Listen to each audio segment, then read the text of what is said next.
and everything. Yeah, he told me what, He but could like have been which parent was Spanish. asking which parent was No, right he and she said, was wrong. "What kind of white man?" He called you a white man, bro. I heard it. It wouldn't be the Come first on. time. All right, my bad. I apologize, bro. What nationality are you? My bad. I'm American. I don't take no offense to what you asked me if I was mixed or nothing like that. I grew up in the deep South my whole life, so what you What's the deep saying to south? me, it don't affect me at What's the, all, bro. what's the deep south? So you are mixed. You just don't want to embrace it.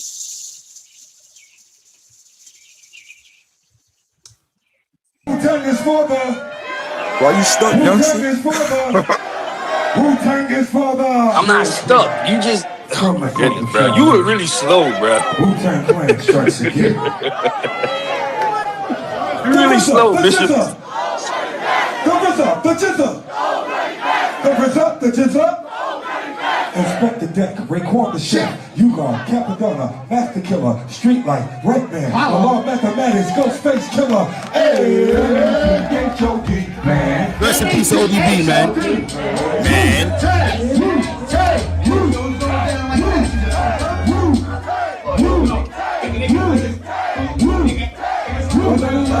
I can't hear you.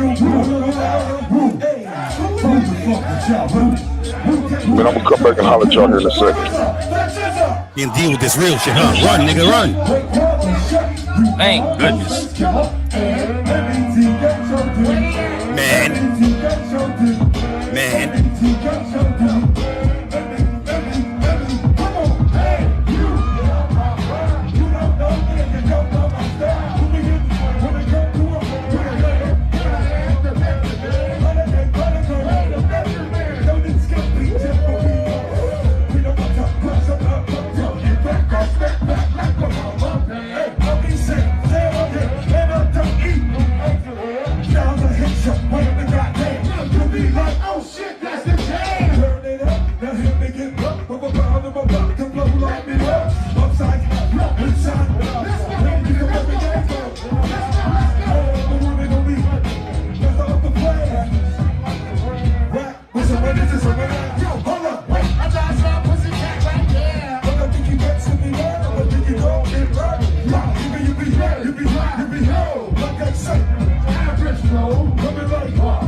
Yeah, I had enough of listening to this stupid conversation. We got to move on. We got to move on. I like that method you just pulled.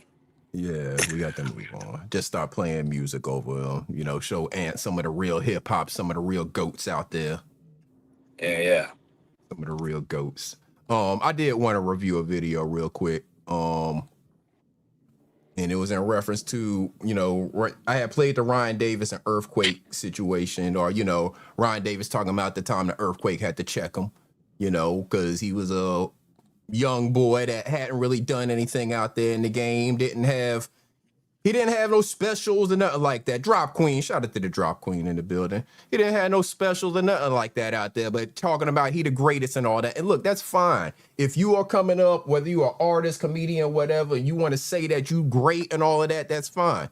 But you can do it without disrespecting the people who paved the way before you, who really are great, who really do got skin in the game, who really can be considered the GOATs out there. You know what I'm saying? Right. So shout out to Gilbert Arenas. He did a video and there was a clip from it where he was talking about some of the situations going on YouTube that we've been around and experienced and all of that, right? So let's just take a look and see what he was talking about real quick. Hey, chat. Because I'm classy now and I don't want to be on demon time. But just remember, I just want a certain group of, but I can't. and say it because I really don't have no problem with them anymore because it was tofu, wasn't real beef. But I just need to ask a question. If every time I say I don't have beef, then that triggers you to get mad and say I don't have no beef, why is everything you report on me negative in a negative tone and you're preying on the downfall that hasn't been down? Hey, I'm sorry. I started in the slums of YouTube. I've touched the top of the mountain.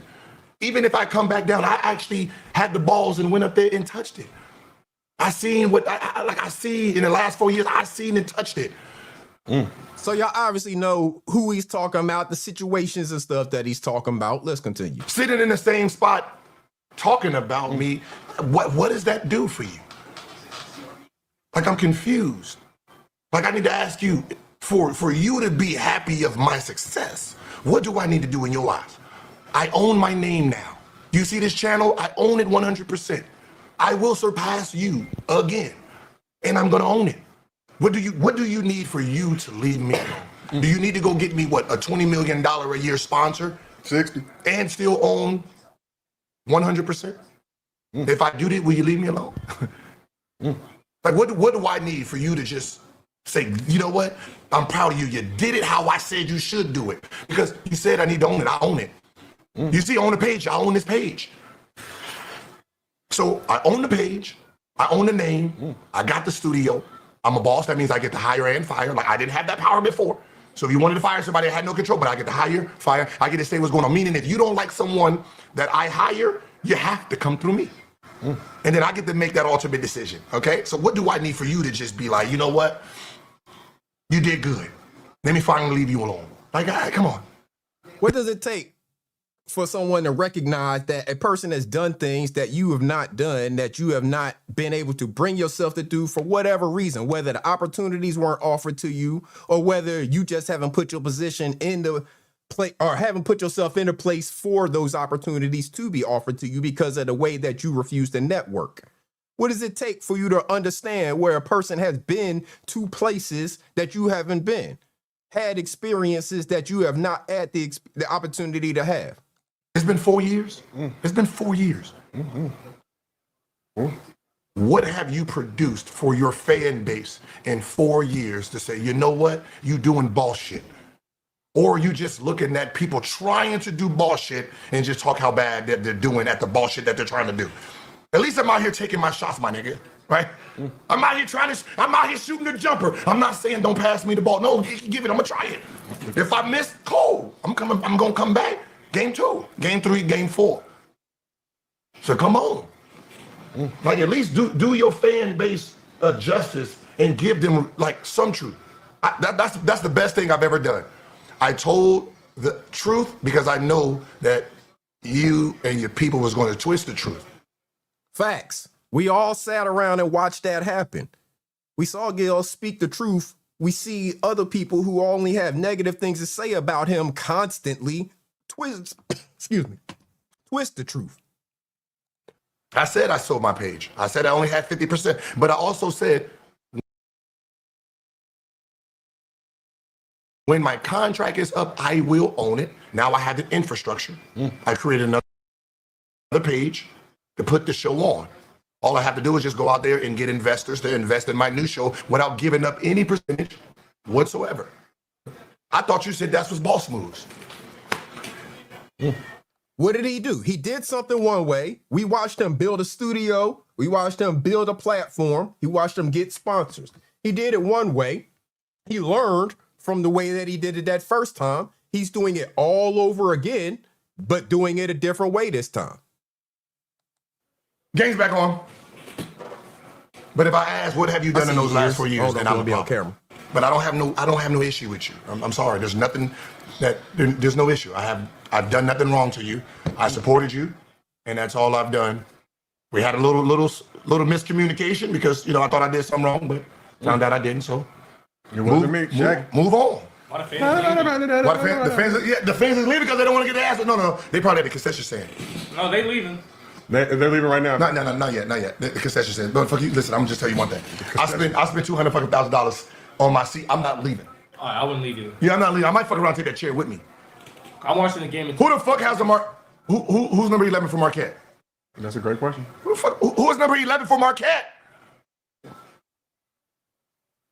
Yeah, Letitia. He built multiple studios. This little setup we see here is the one he started in. When he first started, and it was just him in a chair in a black ass room. This is that same room that he's built out. Now he got damn scroll with score going across it. I think behind all of that Knicks and Spurs shit you see in the background is a big ass TV, like probably 100-inch TV or whatever.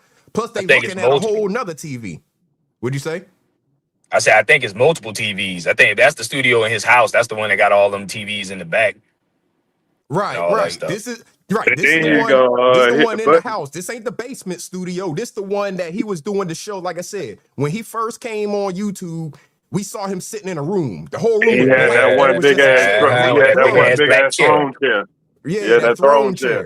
This is that studio here that he built. And then you see the. Go ahead. Now I was saying, then he hit the button and showed the new studio with the hardwood floors. I was like, oh shit, that shit that hard, but you can't even hate on that, bro. Right. You got a studio with a hardwood floor in your house, bro. Come on, bro. I mean, all the hate, you can't even hate on that, bro. This is what we've been trying to say to some of these other people out here who claim to have all this money, claim to have had all this YouTube success, and have not spent one penny of it actually building out a real studio for themselves. They still going live from the damn phone and the same red background and stuff like that. Build a damn studio. Another thing you can do is understand that you are supposed to be the talent. Get a host. You see Josiah sitting there? Josiah is a host. We don't know who the fuck Josiah is. He do got a host. He do got a host. He had Biz and Rodney and Derek. That's why he let all the niggas up on the panel to goddamn, you know what I'm saying, stroke them down. Well, see, they ain't even hosts. That's the bad part about it. They Set up a hoes. show. Real, yeah, hoes. That's what they are, hoes, not hosts. Yeah, they hoes. Yeah. Pause the stroke them down shit. But yeah, I mean, you could actually really have something if you would actually take some time and effort and put into it and stop thinking that you're going to do this by yourself. You going live and then pulling damn Chucky Atkins up there and y'all talking is not great content. Get a damn host. Y'all be the talent and let the host actually guide the show. Yeah, they call me up there so I can help him out. This nigga. Hey, chat, who's number 11 for Marquette? Who the fuck is number 11 for Marquette? I'm not looking it up because I'm off the clock. I'm here because I don't have cable. Not officially working. Come on, Lim. You just got the big TV in here, and there just has to be a camera. Oh God. Yes, damn, thank nigga. you. Thank you. Don't know? Don't know? Game time. Come on, French. Bang, bang. Come on, right. Stop, boy. Dwayne Wade? No, he was number 3. No, what I'm saying is, I'm asking that question. Why the fuck you got a Marquette jersey on at the Knicks finals if it's not a Knicks player? That's not no. No, what I'm saying is, like, even something like that, that's accident. Wouldn't that be considered accidental? Wind up. No, he's coming through his shit. But that's accidental. They did the same thing to Wemby a few. Chat. Hey, I've never done BET before. Why are you doing BET now? I'm coaching BET. Oh, the celebrity game? Yeah. What is that? BET Awards? Yeah, BET Awards. Me, Swaggy, coaching, and I convinced him. I didn't take I don't want their money. I said, can I simul stream to my chat? They said, yeah. Business moves. He doing big business moves. Meanwhile, you got somebody else that could have had these opportunities trying to tell everyone that it is a bad thing for them to go into business with other people, for them to have sponsors that want to give them either money or give them access to content that they can stream on their own channel and make all of the money. I think that shit he did was, I ain't gonna lie, I think that shit he did with James, and I understood it from the beginning, but you had that hater shit that a nigga was trying to paint over, and you even, and not just KB, it was Anton and all them other niggas and shit too. You know, just trying to act like, hey man, you giving a white man, so why you want just 100% ownership? Y'all gotta realize that man had a channel that was just sitting there, wasn't doing a damn thing, nothing, zero. and you turn that shit in. If you get 50% of $1 million and you just took that shit from not doing anything, and you still, man, come on, bro. 50% of $1 million is better than 100% of zero. Right. So, chat, we're going to have it live here. You're going to need a good host. You're going to need somebody to host while you coaching. BET Awards 2026. Yeah. Listen, what'd I say? You need a host. You can't do it all. You can't be up here fumbling around on StreamYard. You trying to bring up this clip, trying to bring the person up, trying to run the conversation and participate in the conversation. That's the purpose of having a host. Yeah, you got to be real polished. Right. You got to be polished and put it out as a professional show. Not, I'm up here, I'm going to bring this person up. He out on the golf course. We all streaming from our damn phones and all of that shit. And I can barely get the clip up in the right place. I'm trying to run the clip and give the commentary and be the host of the show and be the talent on the show at the same time. He trying to act like you can really do that and it be something that anybody's going to want to subscribe to or actually invest their money into. And again, Gilbert is doing this now with the knowledge of what it was like to go into business with, say, like Underdog, for example, what happened with that situation, and now take that knowledge and move forward to build his own thing and still have 100% ownership, making deals with other companies and stuff like that, where he can stream their content on his channel and get 100% of those revenues. Knowledge, what up? I was just about to add that. I said he literally said he didn't want any money as long as he can stream live on his platform. That means all the money and views he's going to generate on his platform is 100% his. Exactly. Because everybody not going to watch it over there on that other platform. Right. And then you got to realize he the talent. Wherever he put his face at, because you are already famous from the NBA. So you can always start a new channel and your solid supporters going to follow him anyway. Exactly. He's built for that. He's fucking Gilbert Arenas. Go 80 on Kobe. I mean, go 60 on Kobe. Kobe. I say Kobe. That's the understanding of knowing that you are the talent. You're not supposed to be the host and the engineer and all of that shit. Team. The production team. You the talent.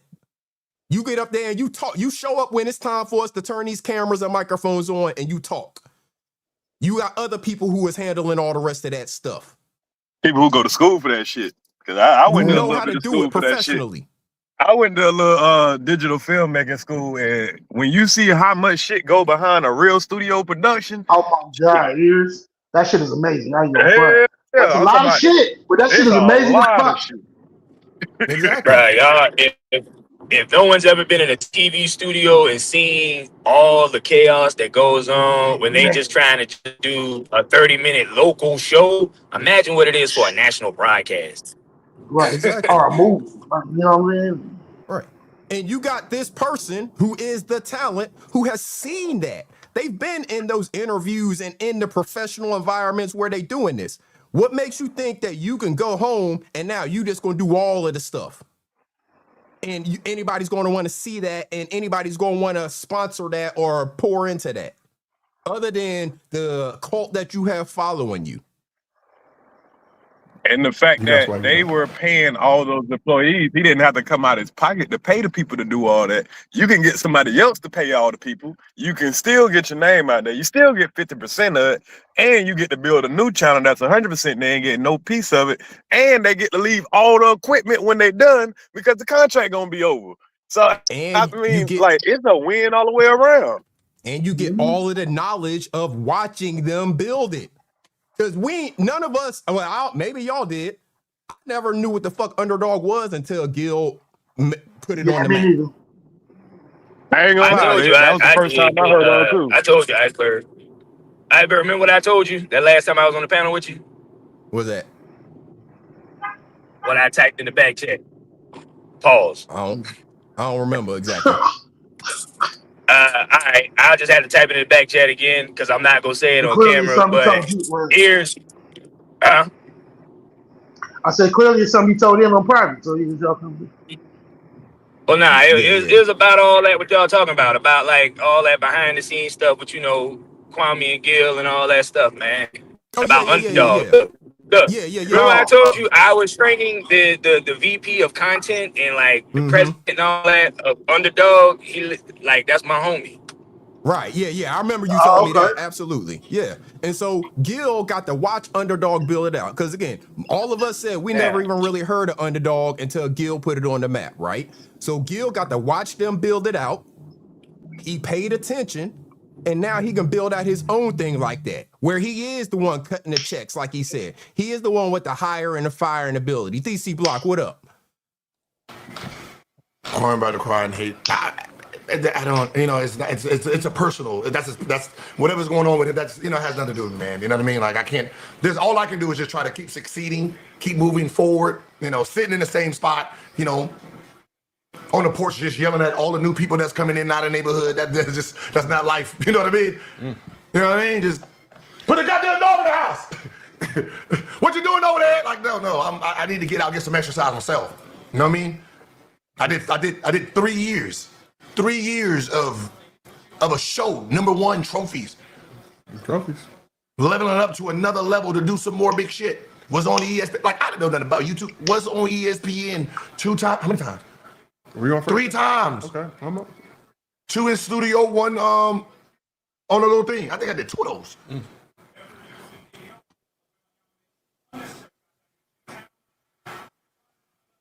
So I got 3 finger points, Whippy.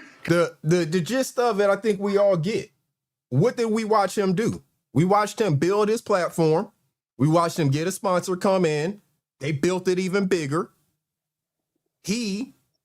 It's a contract. You ain't signed into no lifetime deal with them, anything like that. It's a contract. Contracts expire. You go off and you build your own thing after you learn from them spending their money to build it out. What's not smart about that? Why would that be something that a clown who is still sitting in the exact same place that he has been for the last 4 or 5 years or more is trying to downplay or trying to speak negatively upon? And then listening to other clowns who are sitting on the couch just having a whole bunch of negative to say because they feel like they're making money off of speaking negative about Gil.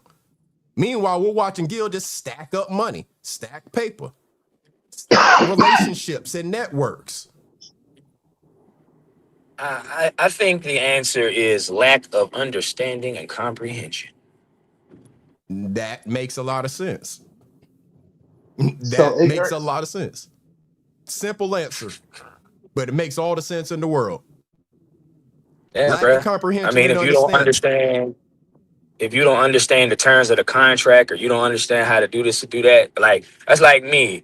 Like I know a little bit about cars, but I don't know enough to where I'm about to go under the hood and try to fix it. Now, if it's something that I know I'm confident I can fix, I'm gonna do that. But if I need help with something, I'm gonna call old man. Hey, Dad, how do you do this?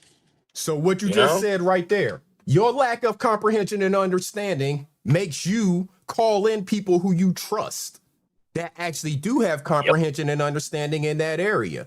So as I've said before, for the person who doesn't understand these things but claims to have had all this money and stuff, why don't you have a lawyer or somebody who writes contracts in your camp who you trust, who can understand these things? So you don't have to understand the contract, but you can have this person over here who does understand the contract and they explain all of it to you. Car is so sweet. Grand rising to you, sister. This person can explain the contract to you, can help you understand what it's saying, what the terms are of it, what you may want to negotiate, what you may want to say, all right, yeah, I'm good with that about. No, this person's just going to sit over there and think they know everything. Extortion, salute. Sit over there and act like they know everything about all subjects when you cannot be an expert on all subjects. That's like I'm saying, you shouldn't be the talent and the one trying to run everything engineering wise and the one trying to do all the promotion. That's why you haven't gotten anywhere. That's why you're in the exact same place you were, and actually in less of a place that you were 4 or 5 years ago. Because you trying to do everything, saying, don't trust nobody. I can't trust nobody. And the people that you are choosing to listen to, they ain't nowhere. Eric, salute. They're not anywhere, but sitting on the same damn couches they're sitting on. You have not seen them build their platforms any bigger either. So if you want to stay in the exact same place, listen to those types of people who are still sitting in the exact same place they were 4 or 5 years ago and have not done anything to build out a studio or grow their platform. Don't see any kind of sponsors looking to work with them or any of that. Or you can listen to somebody who you've been told to hate, who you've watched build multiple studios, who you've watched make deals with sponsors, let those deals expire, and then go on to get additional new sponsor deals. Who you going to choose to listen to? That's why I've continued to say the people that you're listening to, the people that you're following as mentors and leaders, who are they listening to? Who are they being guided by? If they can't or won't tell you that, then you need to question, is this a person you need to be listening to? Because it should not be any secret who your mentors and leaders are being mentored and led by. They should be willing freely to tell you who they're being mentored and led by, where they're getting their knowledge from. We watch Gil and the entire way that he got his knowledge, the entire way that he built out his platform, from that damn black room with the throne in it to this room here to the other damn room in the basement and all of that stuff. Meanwhile, he making money in the process. And then you got other people. Go ahead. No, I was gonna say Gil is definitely smarter than he leads a lot of motherfuckers to believe. Because I'm starting to see outside looking in, I see that everything that Gil did, he calculated that shit. Right. He knew that he knew that he needed to partner up with somebody because he wanted to learn the shit first. Because clearly he didn't know what he was doing. He saw what his shit looked like when he first got on. So what he do? He stepped back, decided to be number 2 because you can't learn shit trying to be number 1 all the time. You got to be number 2 at some time. In order to be a great leader, you got to what? Learn how to follow. That's exactly what he did. He followed. He learned what the fuck he's supposed to be doing. Then when his contract was up, boom. Now he got his own shit. Now he can do his own shit. And he admits that. Gil admits that he didn't know what the fuck he was doing when he came to YouTube. That's why he surrounded himself with people who actually did know a little bit about it. That's why he allowed a sponsor to come in and build out the whole platform. And what did he do? He watched. He paid attention. His wife, content creator, watched, paid attention. And what did they do? They pool all that knowledge together to go out and be able to do it themselves now and be running the operation. Like you said, Say Live requires humility. And some people don't seem to have that. They too worried, like Knowledge said, about trying to be number 1 and claim that they're the alpha because that's the only way that they can have their cult following audience listen to them, that instead they need to be educating themselves. It's just that simple. It's just that simple. I just wanted to share that quick clip because, again, it made a lot of sense. It obviously talks about stuff that a lot of us know about because we've been around and watched that whole process happen. A lot of us were here before Gil even showed up on YouTube. You know, we seen how he came, how he said he was in the slums, you know. We saw all of that. We saw the black room with the throne chair and nothing else in there. We see the multiple studios now. We see all of that. That man even got a gaming channel.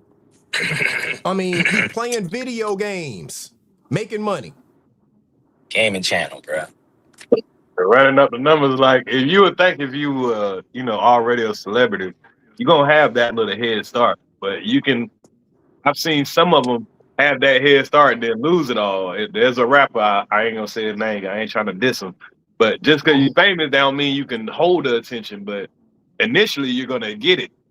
Right. But you gotta do the necessary stuff to keep the attention of audience and stuff. Right. If you lose 60,000 and go down to 500-600, like that should tell you something. Exactly. And I don't understand why, like let's just say specifically to Kwame, right? He went into the NBA, right? He broke into the league, first number 1 draft pick out of high school, with the rules and stuff like that. Great. Flew to the top, get the fame and fortune, all of that comes with it. And then after that, the stuff went downhill. His YouTube career is basically that cycle repeating itself over again. He blew up on YouTube with the talking shit to Steven Jackson, Matt Barnes, and all of the other different people. Got the 400,000 subscribers, and now he basically got 500 people in the chat, if that. Then he do the same thing. Blame the white man, and then blame everybody else. How are you this big bad alpha leader, but you always the victim? That's what I was just telling that. I was just telling that crazy ass old nigga up here the same thing. It's like, how you gonna be all telling everybody what they are, how they are, whatever, blah blah blah. But then when somebody else call you up, I'm sorry, man. I didn't mean to disrespect you. Bruh. Right. Stand on your 10, bro. I keep telling motherfuckers the most basic thing is to realize is you step back and look. If the same shit that's going on with you that you don't like is happening no matter where the fuck you are, what environment or what group you're in, and 9 times out of 10, you're the common denominator. There's something wrong with you that is rubbing everybody else the wrong way, giving everybody else that negative energy about you. Until you learn to look in that motherfucking mirror and see what the fuck is wrong with you, that's making everybody feel the same exact way, even motherfuckers that don't know each other, but they end up having the same conclusion about you, then clearly there's something that you need to fix on about you. Facts. You gonna And say something until wrong, you Rich? accept that, Some people know and they don't care though. Well, if you don't care, then I would say stop trying to act like you care. Like if you don't care, if you are good with being in the slums and just getting that like that dopamine hit where you get real high real quick and then everything else from then on is a crash, then don't stop trying to act like you care. And stop trying to fool people to believe that you are something different than what you are. That's my problem, is that these people who are trying to fool people to believe that there's something different than they are. You blew to the top. You got all of the damn subscribers, all of that stuff, but that's not what you have today. Everything since then has been a downward spiral and a crash. So, I mean, it's just that simple for me. And to the people, again, this ain't for everybody. Everybody's not going to hear what I'm saying and understand it. But for the 1 or 2 that do, hopefully your eyes get opened to the way you are being fooled and you're a part of a cult. You're following a leader that's just getting ready to walk off a cliff. And you're going to follow right behind him like a lemming.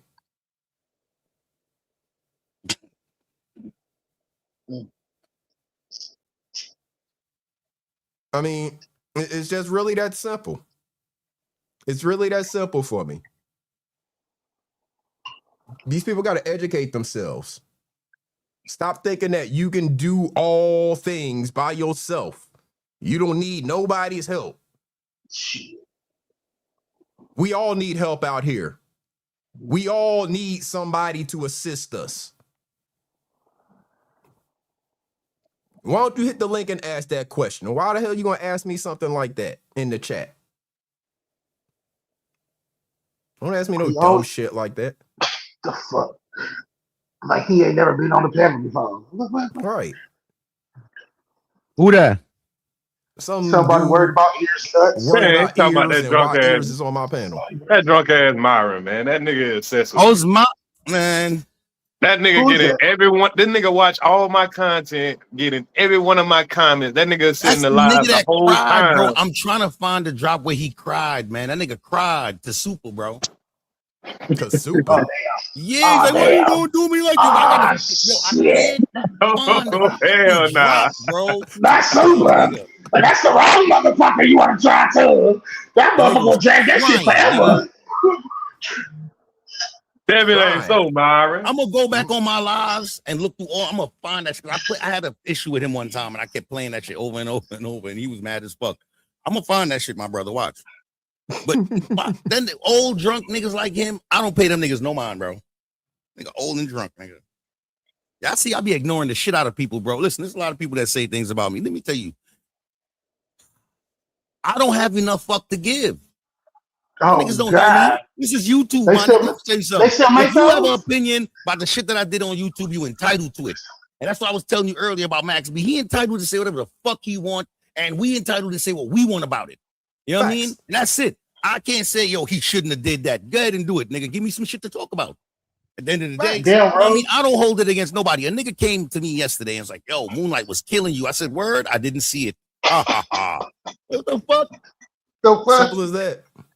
I didn't even know they still had those in manufacturing. Like, they still make fucks. Nigga, I ain't seen those in a hot minute. Man. I'm not everybody cup of tea, my nigga, because I'm coffee anyway. That's what. I'm not everybody cup of tea because I'm black coffee with one sugar anyway. You know what I'm saying? I got you. That was a good one. That was a bar. That was a bar. Yeah. That was a bar. That was a bar right there. Not everybody cup of tea because I'm coffee anyway. That's a bar.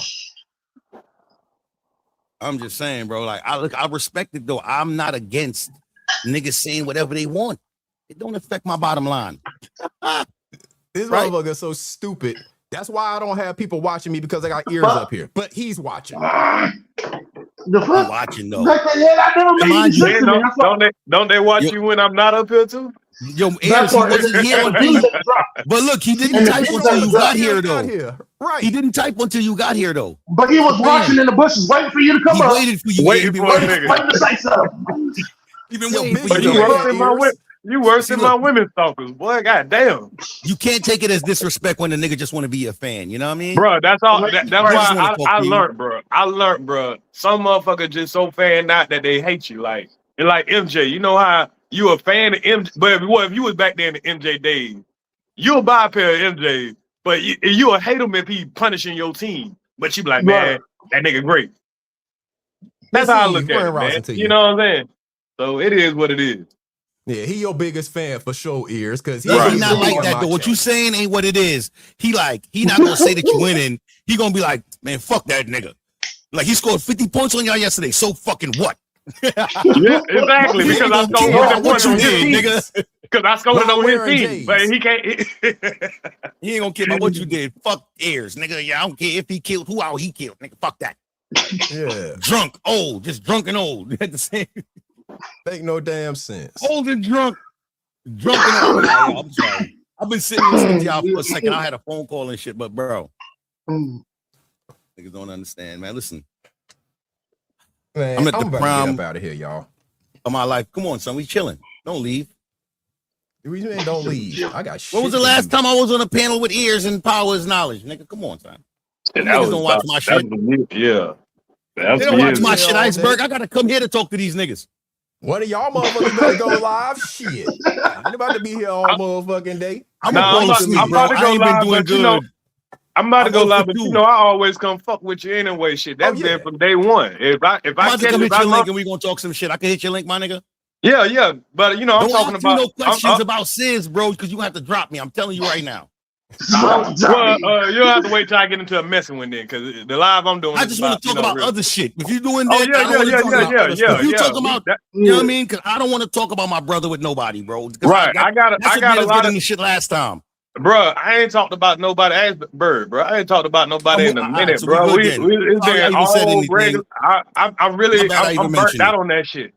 Yeah, my bad. I didn't mention it, but I know that's the last time I was there, and that's why I stopped because I don't want to. Come on, man. Like that was a minute. That was a minute ago. That's how long it's been. You feel me? That's how long it's been. Because I just don't want to do that, bro. Like you gotta understand. I'm a real nigga, bro. I will never entertain conversation about my brother with niggas, bro. You understand? No. I don't, and I've been let that shit there go. You know what I'm saying? Because like I told him a long time ago, I want to see niggas win, bro. It'd be a lot of funny games on here. Unless somebody go too far, it's all funny game, bro. I like to see niggas win. You know what I'm saying? I tell niggas that all the time, whether they believe it or not. So I don't feel like other niggas feel about you, right? Because like you know when you pull up, niggas be typing all kinds of crazy shit whenever you pull up. You feel me? Right. I wasn't in bus life to be one of the people that got anything. Nothing happened to me, bro. I came in the Wabbit trial time to help my friend. So you never really, you might have mentioned me, but you never went overboard. Listen, I don't have no reason to be upset, bro. So I'm not mad. Like, So I feel like, you know what I mean? Everything is everything, bro. I'm moving around doing what I'm doing on motherfucking YouTube, bro. But see, when I came on, I didn't come on YouTube to talk shit with niggas. I came on YouTube to, you know what I'm saying, discuss situations, you know what I'm saying, to talk about topics and shit. That was my original goal. And I got away from that for a little second, but I want to get back to that because that's what I find interest in being, you know, a content creator. I love talking about topics and shit, having debates and all that shit. I didn't come to goddamn just argue with niggas and hear crazy shit all the time. So it's a lot of real topics out there that niggas could really have conversations about. What channel you going live on, Ears? I said it for 2:30. Oh, I gotta find it. It's on the. I think multiple channel having ass niggas. We gotta find the channel first. You talking about it's at 2:30. Which channel is at 2:30, nigga? But that's because you ain't sucked up to my new channel. I got a channel that I ain't another one. DJ Khaled. This nigga name is Airs J Khaled, nigga. Another one. You gotta sub up to the new one, my nigga. I got Ears to the Streets. We've been going on Ears to the Streets reaction, bro, because I'm trying to build that outside of this sector. Like and I was just about to say, Ears, I'm gonna go back over there, but then y'all asked said you got another one. I'm like, God damn, nigga, which one am I going over? Hold on, let me drop it in the chat, man. Let me drop it in the chat. Right? Since you doing that shit from a different, you trying to get into a different algorithm. The cannabis community is my out the algorithm page. You feel me? So I'm gonna come over there with that shit. That's what's up. That's what's up. I appreciate you know what that. I mean? Hold on, let me make sure. The traffic gonna be different because I watch different shit on that page. Right. I only watch this sector from one channel, and that's this channel. So that's why I don't even be seeing what be going on at the time. Because if I like to watch different shit. So, you know, I come in there now and then and I fuck with Iceberg the long way, so hell, if I see Iceberg, I'm definitely coming up. But shit, for the most part, man, I just been knowing everything. I don't know what the fuck going on unless Triple S drop a video. Yeah, Ears, he been talking about all types of just real life stuff. He talked about that Chud shit, the Ray J is super hot Nova shit. He be talking about, you know, stuff going on with rappers and all of that. He be talking about all types of shit over there. We about to go over there. We about to go over those new Diddy allegations today, and the family reunion shooting that the white man did, and I'm gonna go over the Carmelo Anthony kind of aftermath or whatever. Okay. But shit. Y'all make sure y'all check out. Well, y'all can pull up and talk about that because I know a lot of people got their opinion about how the Carmelo Anthony situation fell out. You know, I have my opinions about it, but you know. Yeah. Y'all make sure y'all pull up on the homie. Check him out. Talking about other stuff, real life stuff going on in the world, not this. I'm about to drop the link. I just realized I still had it on unlisted. I'm glad y'all said so. Yeah, I was gonna say I ain't see the live setup, but I did drop the link for the channel. So the link is in the chat for the channel. I dropped it in. Lovelace dropped it. He about to make the video back where, you know, the live stream public so people can see it and set your notifications and all that stuff. I'm in the stream, y'all. I can't click on the link. Yeah. Hey, Iceberg, I gotta sing you something too. Okay. Oh shit! Hold on, y'all. Let me get rid of one of these because that shit done set it up for two of them. Hold up. Well, use pressure. Yeah, that shit be doing that shit sometimes. I set the lie. That bitch I had two of them on there. I'm like, where the fuck that shit come from? Yeah. All right. But yeah, shout out to y'all, man. I appreciate the brothers chopping it up with me. What up? I'm gonna drop the live. I'm for this live. I'm looking around in the chat. Oh. I forgot I was in the chat. Yeah, shout out to the brothers for kicking it with me. I appreciate y'all as always, man. Like I said, I'm here to learn shit, man. I ain't here just to be talking about all the this sector bullshit. We done learned about as much as we can learn from that stuff. Like I said, I'm listening to Gil more talk about what he building out than listening to any of the rest of these fools that's still sitting in the same spot they was 4 or 5 years ago. I want to say something too, right? I just got this. I got an extra room, right? And I've been building this shit to try to make it like, my nigga, that shit is some bread, bro. Like my table. I ain't even started doing the background shit yet. Yeah. You better get on Temu, nigga. Yeah, hey, listen, I went and looked on Temu. That shit ain't to the quality that I'm looking for. You heard? Yeah, I ain't. This is what I'm saying. That's your problem right there. That's why. That's your problem right there. It's not. That's. I understand what you're saying, but I don't want to build something for now. I want to build something that's gonna last. You feel me? Right. So quality matters to me. You know And what I mean? that's why I came to the realization of, like, you know what I'm saying? Like, I done did this for 4 years, fucking around and doing all the bullshit. Like, man, it's time to do some quality shit. You know, I want to have an audience of everybody, cause people that want to talk about topics, man. All that talking about people and shit, you just gonna be in the same circle, right? Nobody don't be knowing these niggas like that. And that shit is draining. Fact. Like, look, this is my third camera I done bought. This is like, I bought a couple of different mic stands because they don't all fit the table how I want them to. Like, just this, because the setup got to be good first. Like, I got to understand that. Like, it got to be a process, right? So the quality matters before I start making the background look good. Because if the background look good and y'all can't hear me and the mic falling and all this silly shit, I remember I did a live. I had to hold the mic in my hand, bro. I was not proud of that. That shit made me feel some type and of you way. have I'm to like, learn. You have to go through those. You have to go through that to really realize what it is. You know, you have to go back and watch your shit and like, oh, if I was watching from the outside, would I enjoy this content? You know what I'm saying? You gotta put yourself in that mindset. I'm learning that. So it's funny looking at the struggle when I go back. I'll be like, yeah, niggas probably laughed at me when they noticed certain shit. Like, but to me, it's like places for me to get better and to make sure it never happen again. You know what I mean? And nigga, I spent $1,600 on this goddamn what's the name? Damn, what the fuck the shit called? I can't even think about it. Think of the name of the shit right now. The modem, whatever the hell that shit called. PC.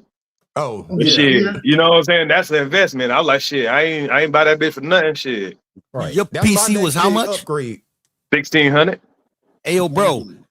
So I don't got a PC, right? That and it's bitch was crazy. a life changer, though. I ain't gonna lie. Y'all see all the shit that I be doing, bro? I don't have a PC, bro. I got a laptop. My laptop was $3,500, bro. I don't got a Windows, bro. I got an MSI Katana, bro. I got a $3,500. I had the same thing. I'm gonna tell you why I had to upgrade, because that shit. Once you do so much content and try to keep all your videos and shit, that shit starts slowing down your laptop. You don't keep them. That's why you gotta get external hard drive. And I did do that, bro. Do you know I got 3 of them bitches and I still got them bitches filled? I got a 12. All them bitches got a trigger bite on them. You're active, bro. You're active. So that's I was gonna about to say, y'all boys got to realize y'all active as hell. Y'all was making hella videos back then. I had to slow down just so I could put all my shit on the hard drive. Like, I was like, damn, I got so much shit, bro. And you don't really want to throw away your shit. But no. No, I got a 12 terabyte external over here. I got all the shit I've ever done. The main thing I have not upgraded is my PC.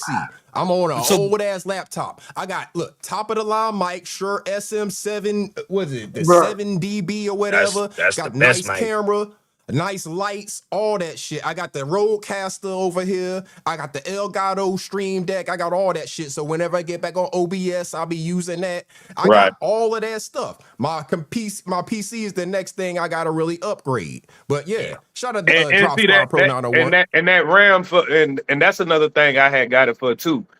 When I started trying to use OBS on the laptop, that shit slow it down tremendously. Yo, how much RAM your laptop? Hold on, wait. Let me ask you a question real quick. How much RAM did your laptop have? It ain't have enough. I be lying. Listen.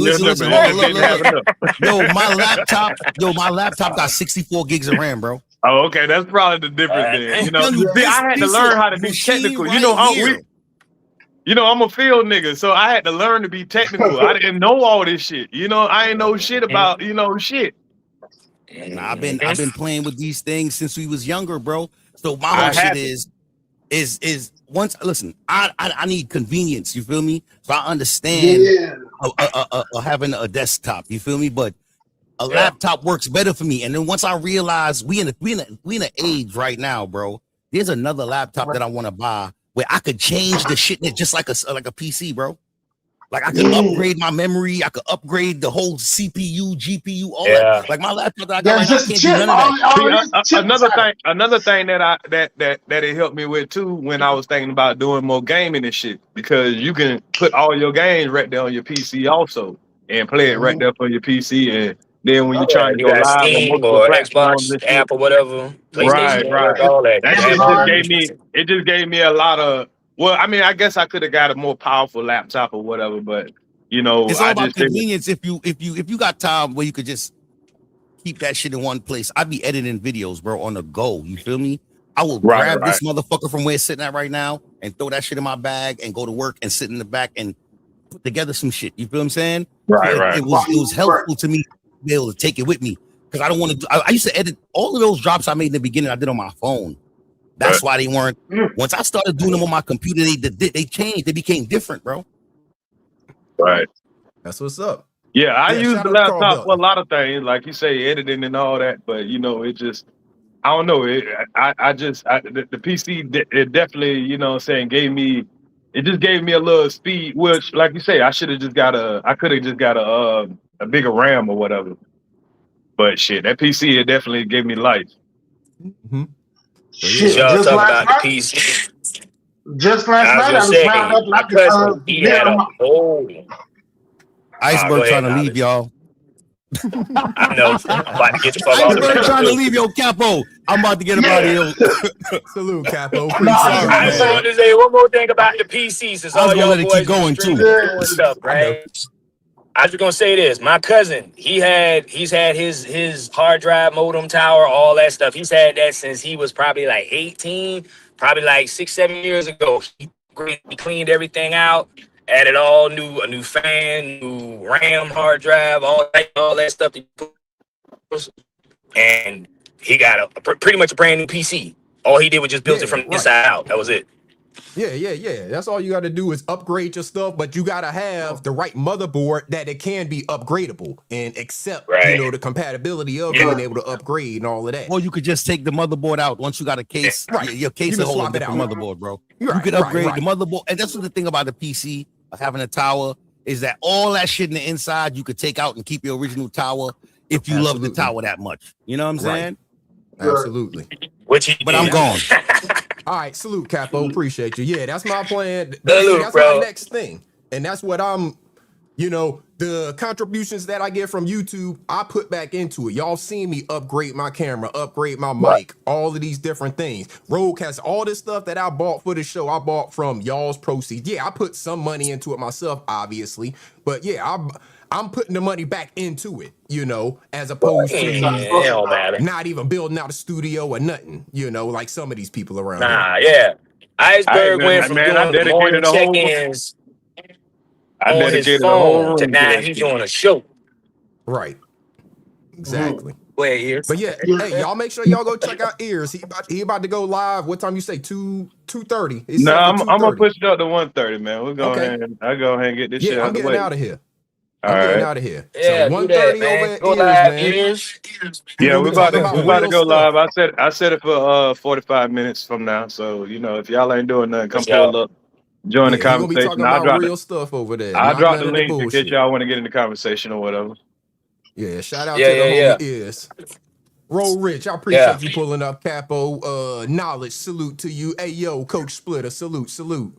Appreciate all y'all brothers pulling up. Bishop was even up here. He was acting a fool a little bit, but he kept it in the road. You know, salute to that. He kept it in the road. He didn't get too way out there in left field. All right, well, you say go live after this. Yeah, I'm ready right now, so I can go ahead and start it a little early. All right, y'all. So, hey, y'all go pull up on Ears, man. Like I said, he talking about real situations, real life stuff. The Diddy allegations, family reunion shooting, Carmelo Anthony sentencing, unfiltered news. So y'all pull up and have a conversation over there, man. Yeah, let me just roll up. Let me just roll Leave up. the chat open so I can hit Ears link. I don't have his link. Yeah, I dropped the link for that actual live in the chat. So if y'all want to just go ahead and set your notification for that live, we about to go live in about 15 minutes. Salute to that, man. Y'all pull up on homie Ears in about 15 minutes. He gonna go live, like I said, talking about just real life stuff, real situations. None of this damn sector bullshit. None of that nonsense, man. If y'all don't like me from some old shit from Kwame or, you know, the Wabbit trial or whatever, I apologize to all y'all that, you know, I might have offended or whatever. Hey, you know what I'm saying? Give me another chance. I'm just here to entertain you. You know what I mean? I ain't here to offend you. Shout out to Capo. Appreciate that $20 super chat, brother. He said, Capo Knicks world champions. Yeah, shout out to I all got them Knicks fans. congratulations to them Knicks, but I didn't think y'all was going to get it. I thought them boys was going to come back.